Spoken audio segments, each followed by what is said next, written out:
오늘 민수기 20장 1절에서 13절 말씀 가지고 거룩을 놓쳐버린 기적의 결과라는 제목의 하나님 말씀을 함께 나누도록 하겠습니다. 우리 옆에 있는 분들과 인사하겠습니다. 이번 한 주도 수고 많으셨습니다. 네.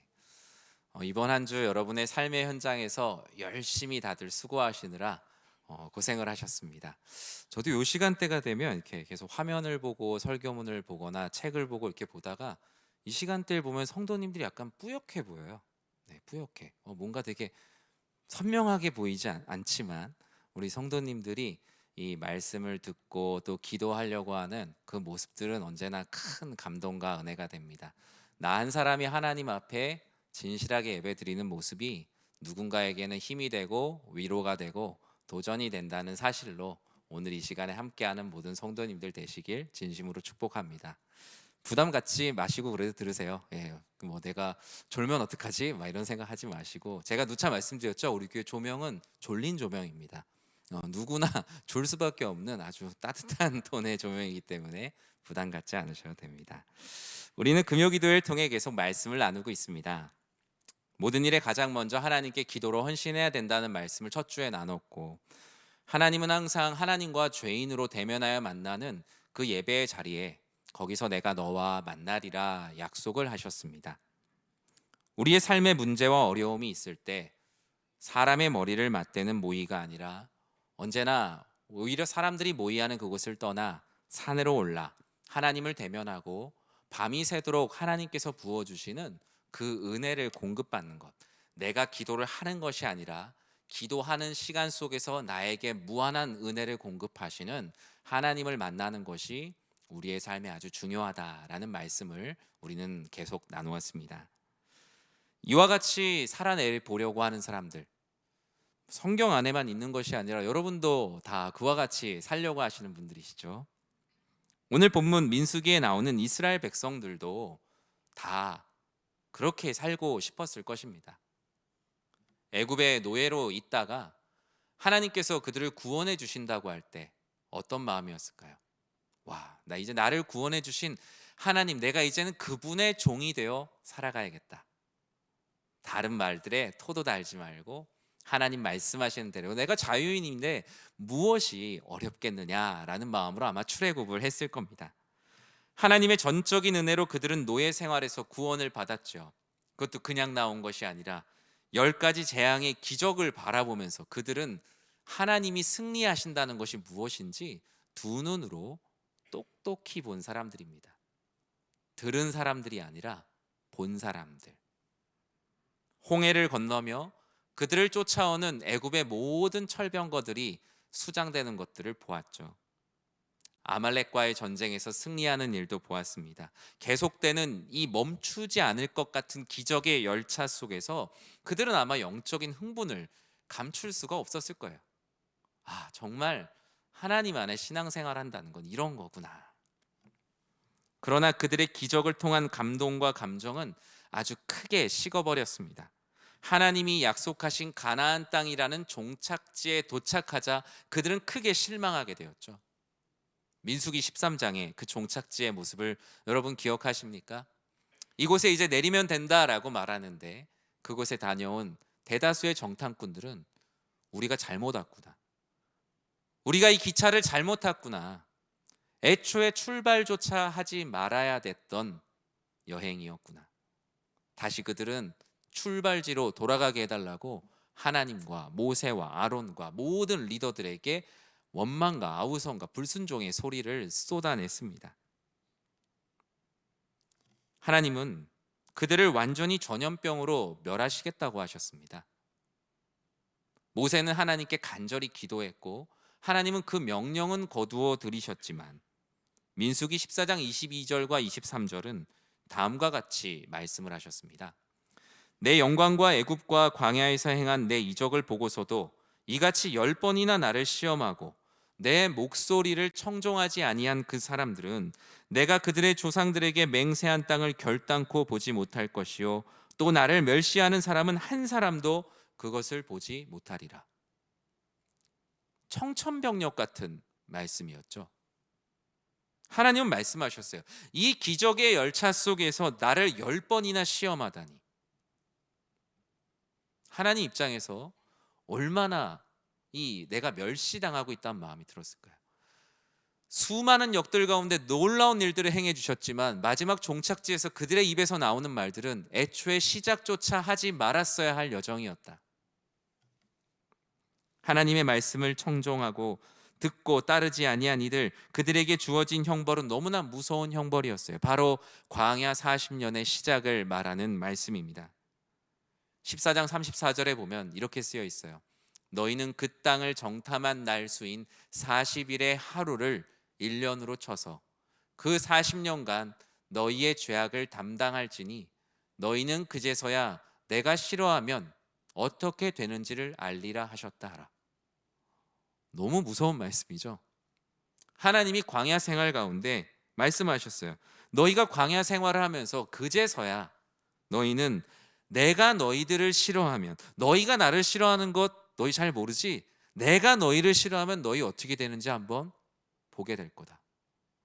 민수기 14장에 이렇게 무서운 말씀으로 백성들의 찐 광야 생활은 시작이 되었습니다.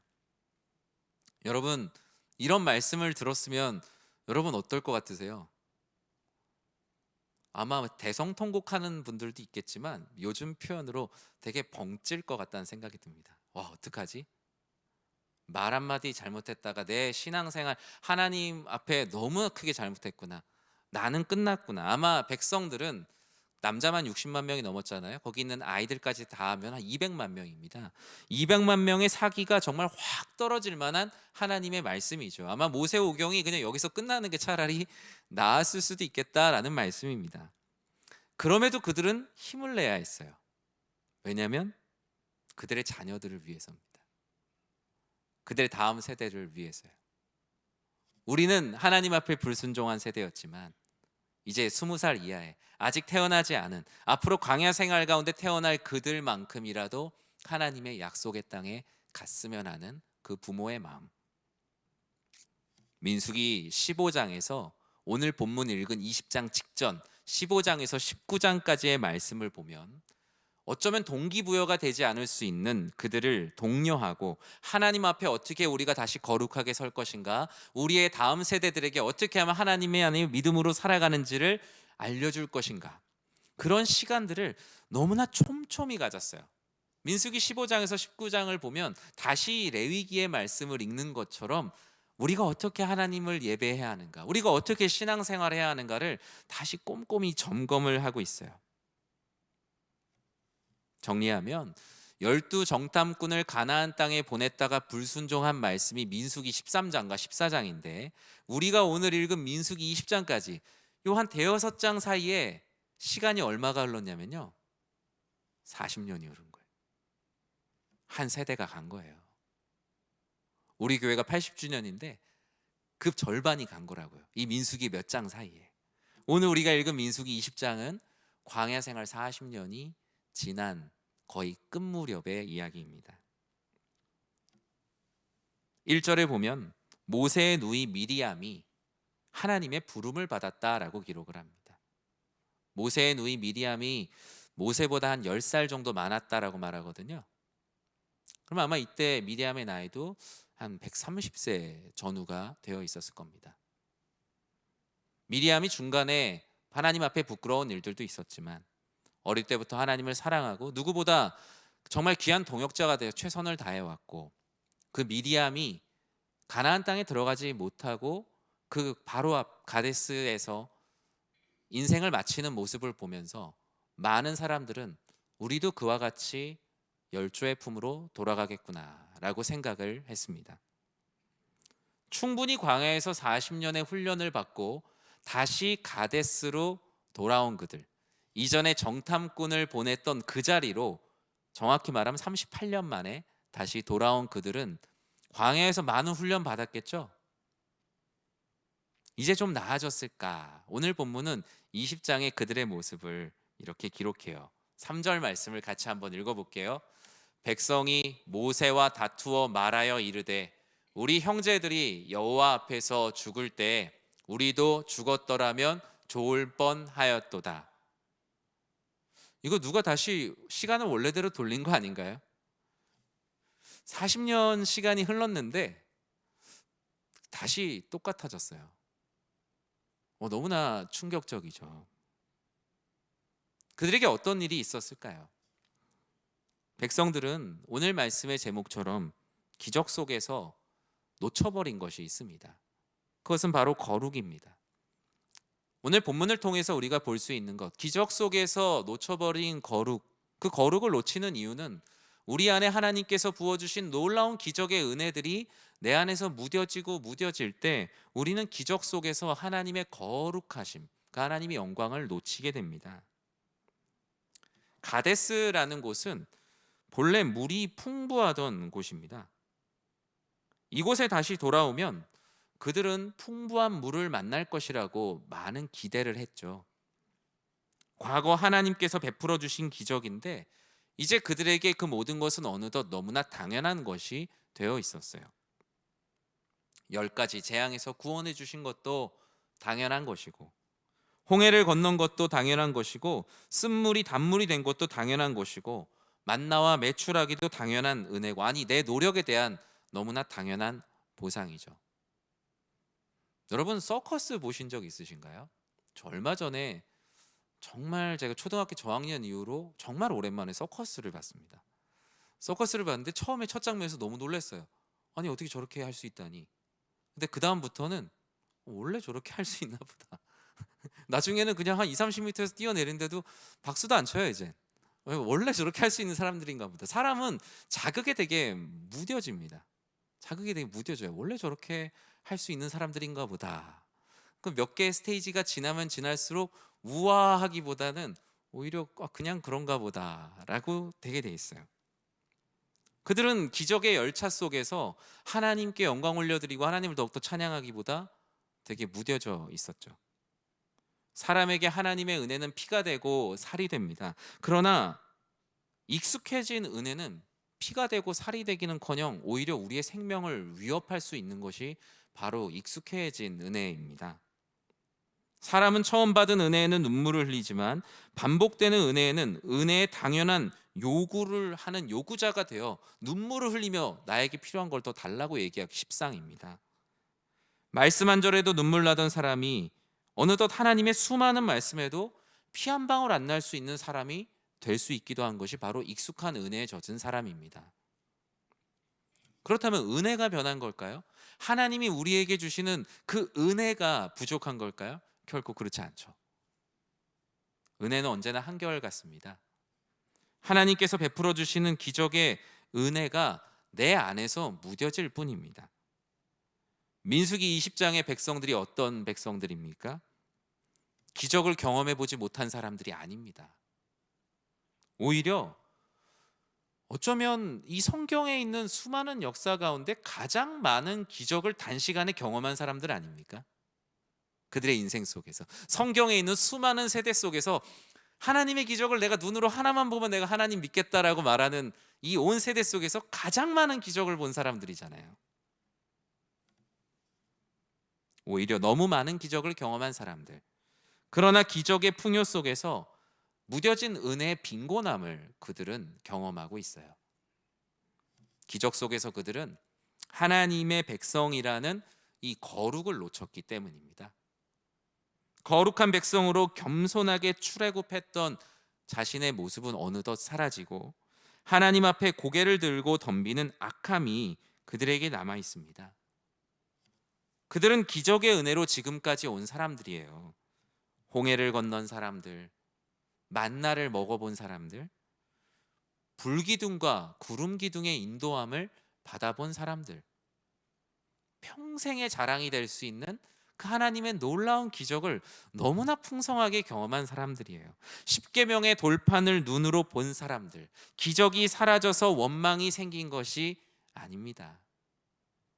기적의 은혜가 너무나 당연하고 익숙해졌고 그로 인해서 거룩을 놓쳐버렸기 때문에 하나님을 원망하게 되는 것이죠. 하나님 앞에 그래서 감히 이렇게 말한 거예요. 이전에 광야에서 죽었던 사람들이랑 차라리 같이 죽었으면 좋았을 것을. 하나님은 어떤 생각을 하셨을까요? 40년을 돌아봐야 똑같구나. 사람은 수련을 해서 내가 어떤 열심히 해갖고 그 거룩해지는 존재가 아니에요. 백성들은 아마 깨달았을 거예요. 그 가운데 조금 믿음으로 성숙한 사람들은 우리가 우리의 노력으로 거룩해져서 약속의 땅에 들어가는 게 아니구나. 40년 광야 생활을 해도 우린 여전히 죄인이고 하나님 앞에 부족하고 그 약속의 땅에 들어갈 수 있는 건 오직 전적인 하나님의 은혜구나. 40년 광야 생활을 하고 돌아와도 나는 여전히 구원받을 수 없는 죄인이구나. 단식으로 끝나지 않고 성경은 모세와 다퉜다라고 말합니다. 이제 되면 모세도 다툴 힘도 내가 봐서는 없을 것 같아요. 이제 그 떨기나무에서 부름을 받았을 때도 모세는 사실 그때도 이미 기력이 없었어요. 80살이었거든요. 근데 이제 120세가 돼서 이 사람들하고 또 싸우려 그러니까 제가 봐선 싸울 힘이 있을까? 그 생각이 들어요. 저는 제가 모세는 아니지만 지금 제 나이가 40대 중반이잖아요. 근데 예를 들어 한 20년이 훌쩍 지났어요. 한 60대 중반 됐는데 성도님들이랑 속상한 일이 있어서 또 싸우고 있으면 어떤 마음이 들까라는 생각이 들었어요. 모세 입장에선 40년이 지나도 내가 싸우고 있다니. 이게 여전히 이게 하나님 안에 하나 되는 거 참 힘든 거구나. 우리는 전적인 하나님의 은혜가 필요한 공동체인가 보다. 아마 모세는 생각했을 겁니다. 그들은 하나님과 모세를 피고석에 세우고 자신들은 아무런 잘못이 없는 것처럼 원고석에서 소리를 빽빽 지르고 있어요. 하나님 왜 이러십니까? 무슨 권리로 이러십니까? 우리는 모두 다 피해자입니다. 이처럼 기적의 은혜가 무뎌지면 우리의 기도는 어느덧 겸손함이 사라진 일종의 항의문, 그냥 시위문이 될 수도 있는 게 우리의 기도입니다. 이제 이들에게 필요한 게 뭐겠어요? 기적은 더 이상 필요 없어요. 이들에게. 하나님은 그들에게 이젠 기적을 기억으로 남기는 것은 의미가 없다라고 생각을 하셨어요. 원래 그들을 인도하실 때 하나님의 말씀과 같은 것을 남기길 원하셨어요. 바로 거룩입니다. 거룩. 하나님이 백성들을 출애굽하실 때, 애굽에서 데리고 나오실 때 하셨던 말씀, 내가 거룩하니 너희도 거룩하라.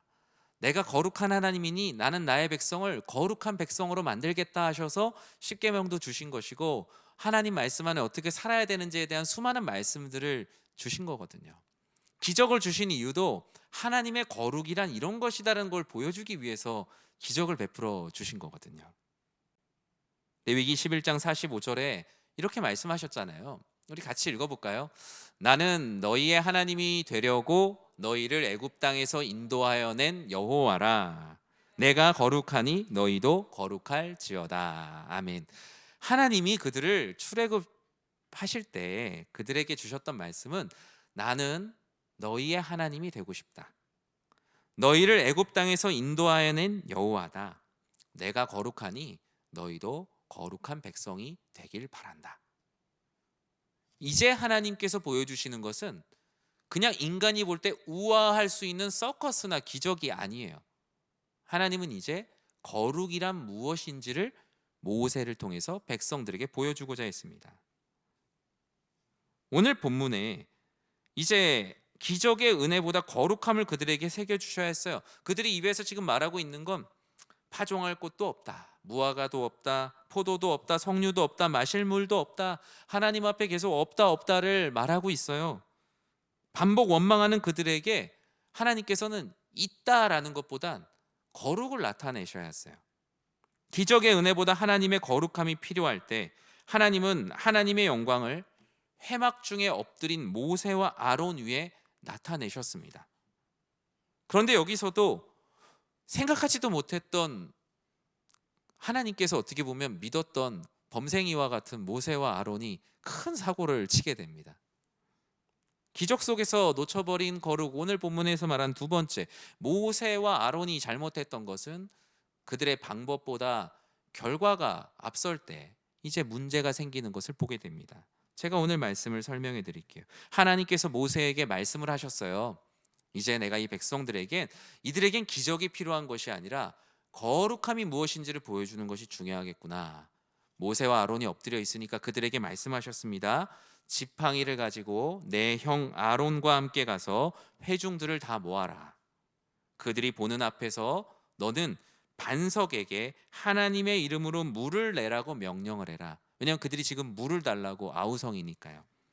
반석에게 돌에다 대고 하나님의 이름으로 물을 내라라고 선포를 해라.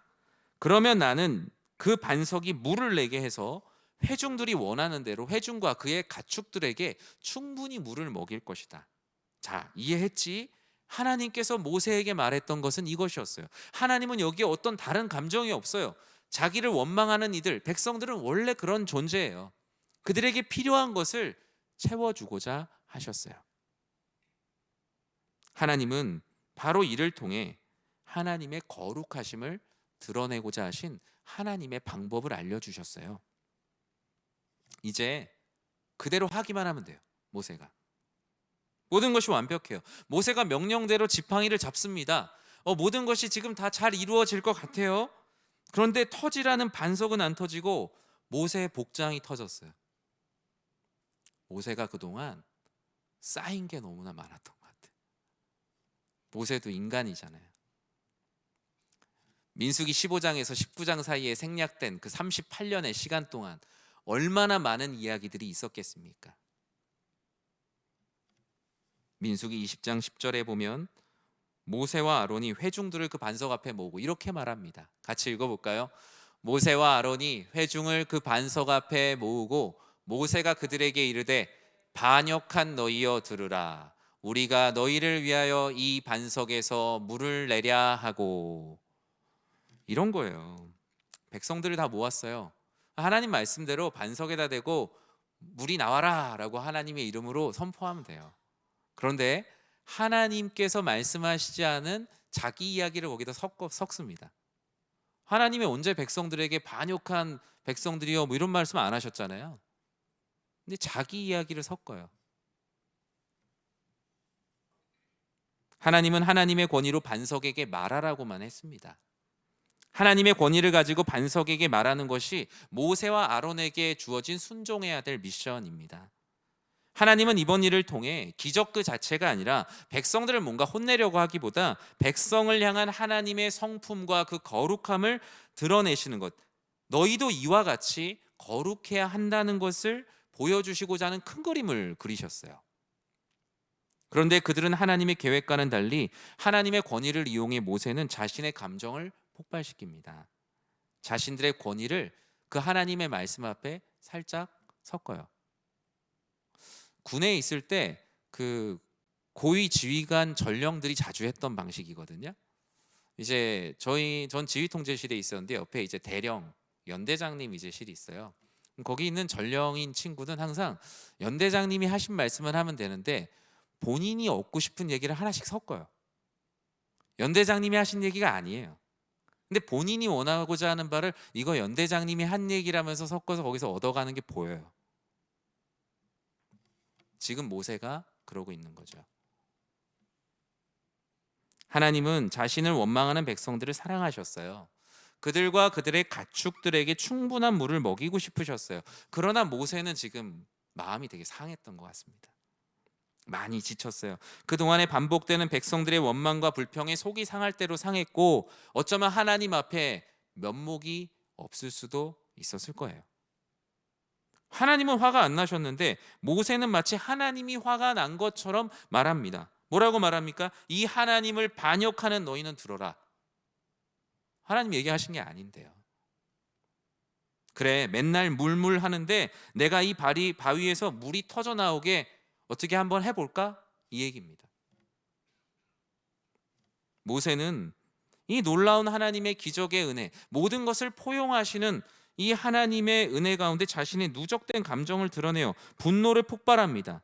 하나님은 모세에게 그렇게 말하라고 하시지 않으셨어요. 그저 반석에게 물을 내라라고 말하라고 하셨는데 반석에게 말하기는커녕 오히려 그동안 자신을 힘들게 했던 백성들에게 자신의 감정을 폭발합니다.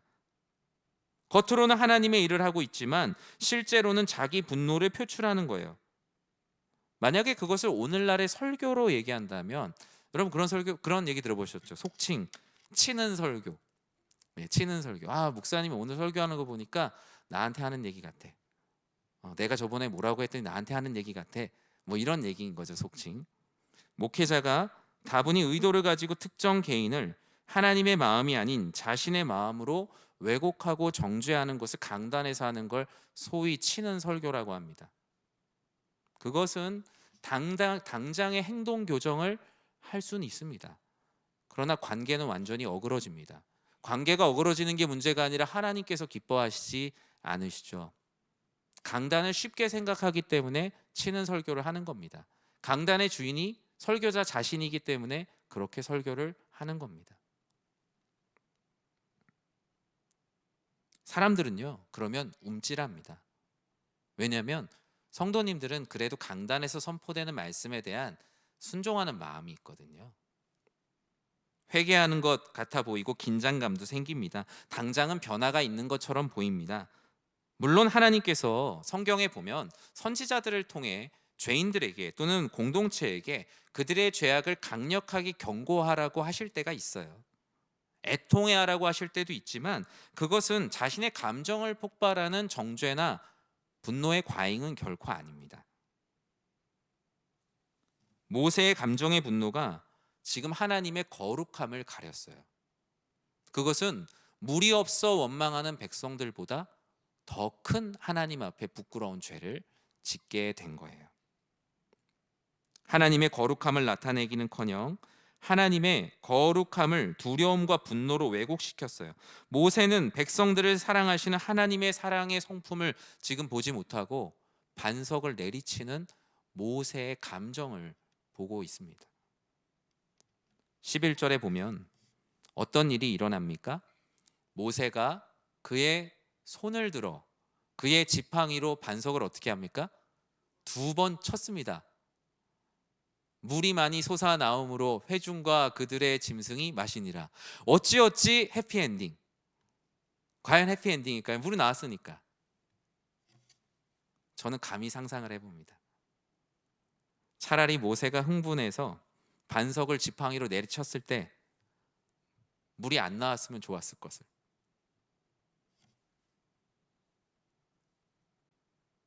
근데 그 상상은 사실 본문 안에 있어요.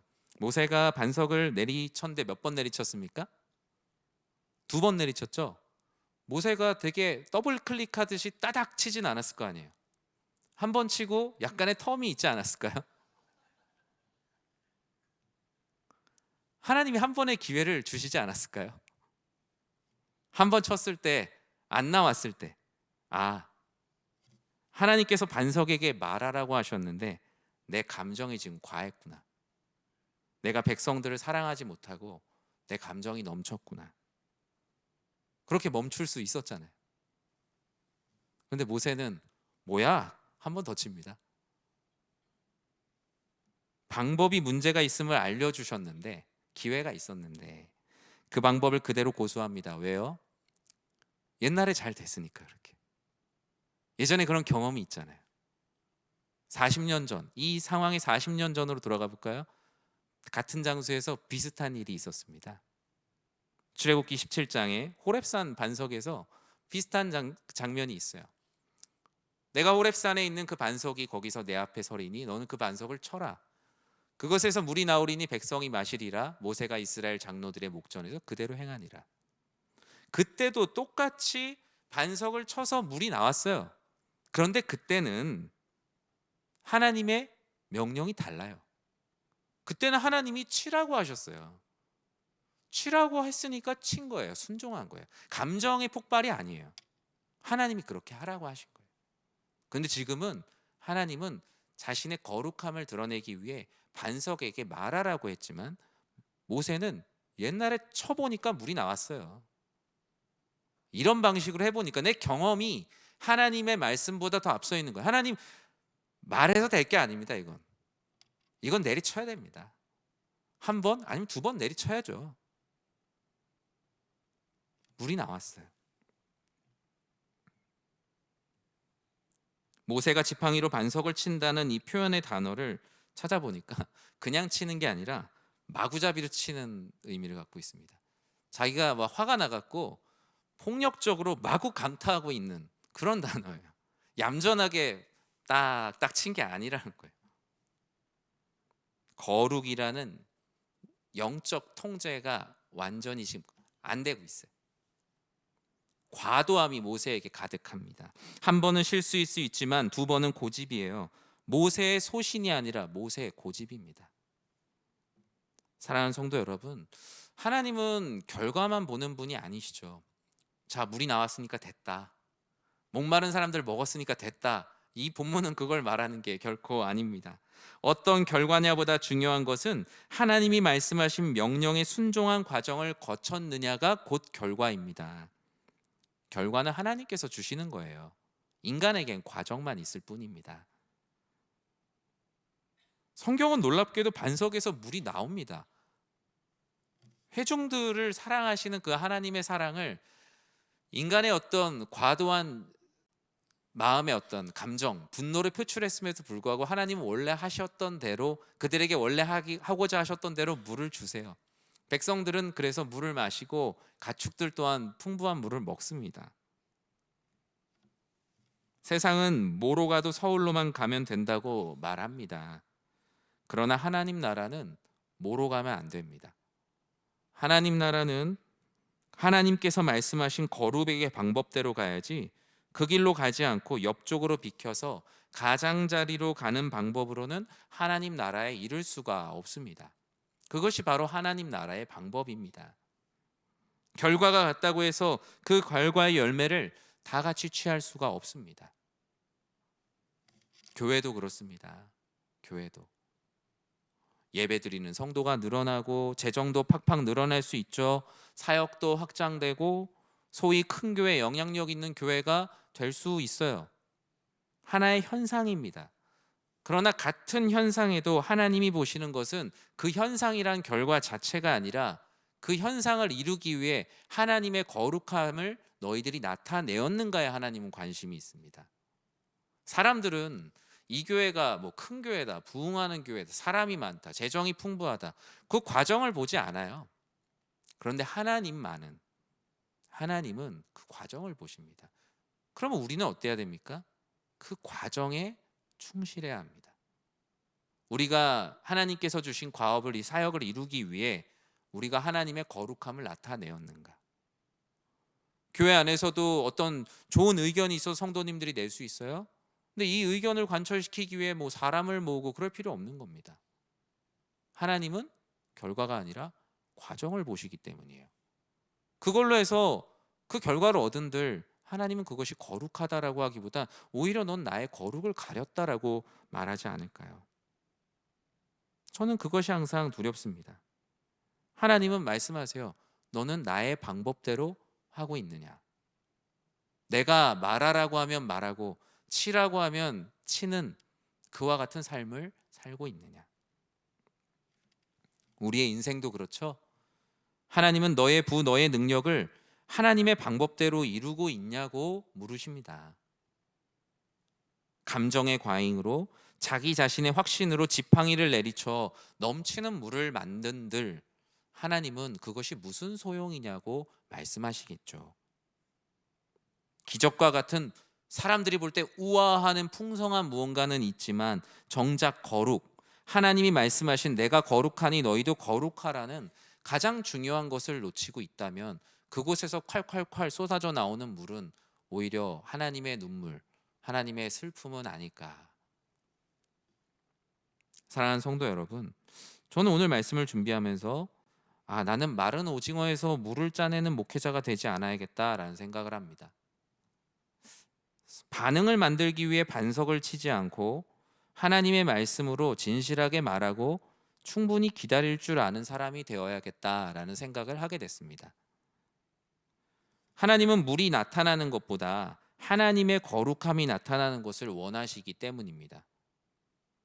우리의 삶의 그 어떤 결과보다 과정 속에 드러나는 하나님의 영광, 하나님의 성품, 하나님의 거룩함을 나타내는 것이 우리들에게 훨씬 더 중요한 일이기 때문입니다. 우리 모두가 기적의 은혜에 무뎌지지 않는 신앙이 되길 진심으로 축복합니다. 기적보다 그 하나님의 거룩을 어떻게 하면 내 사역에서 나타낼 수 있을까? 어떻게 하면 내가 교회 섬기는 일을 통해서 어떤 결과를 잘 만들기보다 어떻게 하면 이 과정 속에서 이 사역에 함께하는 이들이 하나님의 사랑을 경험할 수 있을까? 나의 직장에서도 나의 가정에서도 그 과정 속에 어떻게 하면 하나님의 귀한 성품을 드러낼 수 있을까에 집중하는 것이 많은 물을 만들어내는 것보다 훨씬 더 중요하다는 것. 물은 결국 하나님께서 내시는 것이기 때문입니다. 우리가 지팡이로 친다고 되는 일이 아니기 때문이죠.